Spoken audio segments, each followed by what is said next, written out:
All right, let's talk about the subject of immutable versus mutable objects. And so here we're going to have a list of the immutable types. So a string, an int, a float, a bool, a byte, tuple, frozen set, all of these things are immutable, as in they cannot be changed, right? So let's take this, for instance, right here, quant. I can't then go and say, change this to Q, because we're going to get an error. String object does not support item assignment, right? Once you create this string, it is the string. You cannot change anything about it. And it's the same thing if, let's say we were to come down here and we were to do A equals this number. I can't then say A of 0 is 5. We're going to get the error here as well.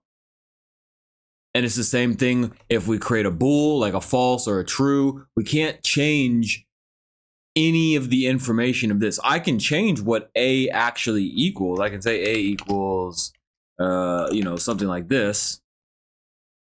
And that's going to be okay. All right, so I can change what A equals, but I just can't change what is inside of A, right? So I can't change what is inside of the int. I can't change what is inside of the float or the bool or the byte or the tuple or a frozen set, right? I mean, a frozen set is what it is. It's frozen, right? Whereas a mutable data type would be something like these, where you have a list, a dictionary, a set, which means that you can change what is inside of those things, right? So here, let's go ahead and do some examples here real quick. So immutable type, we have the tuple, right? This is a tuple when you put these parentheses around it. So we have 1, 2, comma. If I try to do x equals 1, again, we're gonna get tuple does not support item assignment. Once you assign whatever it is to this tuple, that's what it is, okay? And so here, what are we gonna do? Let's try this next thing right here. Oops, let's get rid of this. So here we're gonna say x equals 1, 2. Then we're gonna say y equals x. And then we're gonna say x equals 1, 2, 3. And then we're gonna print out x and y.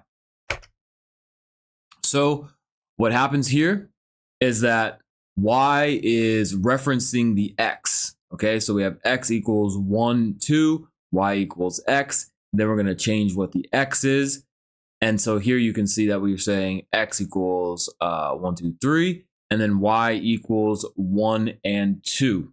Now, the reason why I'm showing you this is to show you that if we were to actually have a list, right?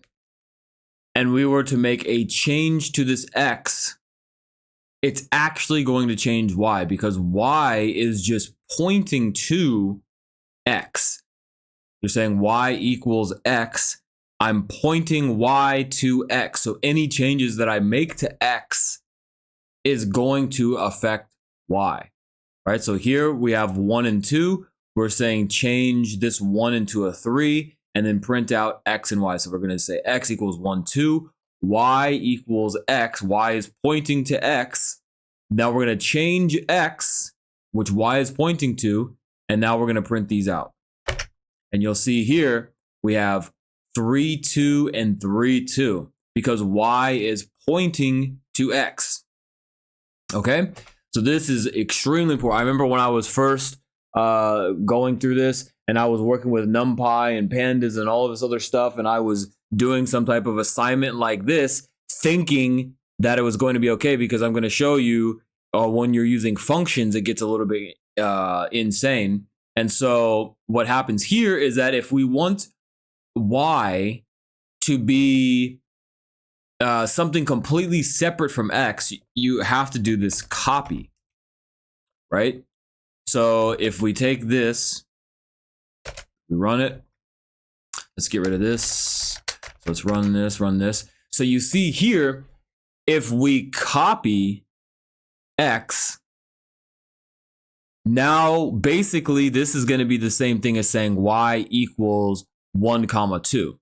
So now y is this list. It's not pointing to x. Y is whatever is stored in the variable x.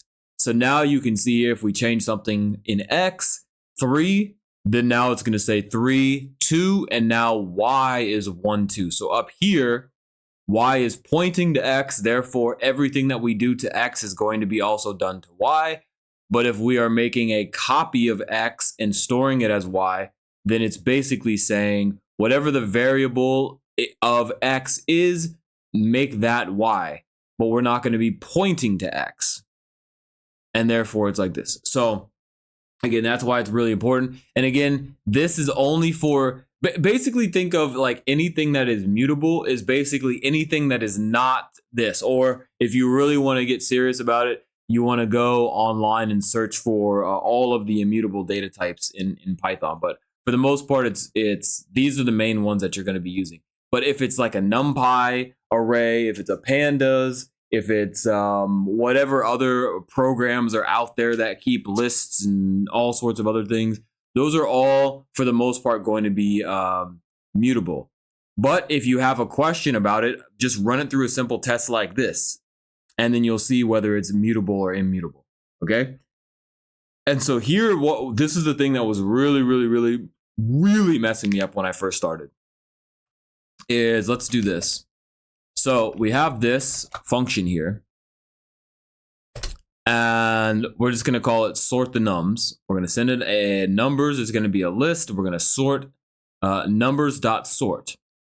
And here I'm going to say nums equals 0. Just as I'm like constantly running this, I want to reset nums, basically, is what I'm doing here. So nums equals 0. Then we're going to put it in some random numbers here. Then we're going to print nums. Then we're going to, well, we don't even have to store this as anything, right? So look at what's happening here. Nums equals this, with this random list. So you can see right here. Then we run it through. Then we just, all we're doing is, we're not even returning anything to this function. We're just going to send this list into this function. We're going to sort the list, and then we're going to print nums. So here outside of this function, we didn't do anything to nums. But because it is a mutable type, this numbers is now basically, remember how we did up here where y equals, so basically numbers is pointing to list. It's pointing to, numbers is pointing to whatever I'm sending it here. So numbers is pointing to nums. We're basically thinking of this as we are sorting nums. And then now when we print nums, look at what happens. Nums is now sorted, even though I didn't ask. I didn't say sort nums. I just said this function should sort numbers. This function should sort whatever is here. So how do we solve this? Copy. Now look what happens. Nothing happens to nums because this numbers is now a copy of what is what we're sending for nums, and we're going to sort that. Okay, so again, these are the mutable and immutable types. This is why things can get really crazy. Don't forget to go down below, click my socials, join the Discord live stream, follow me on Instagram. The more followers I have on Instagram, the better it looks for when I'm talking to girls. Not gonna lie, that's the only reason why I want followers on IG. But anyways, that's gonna do it for today's video.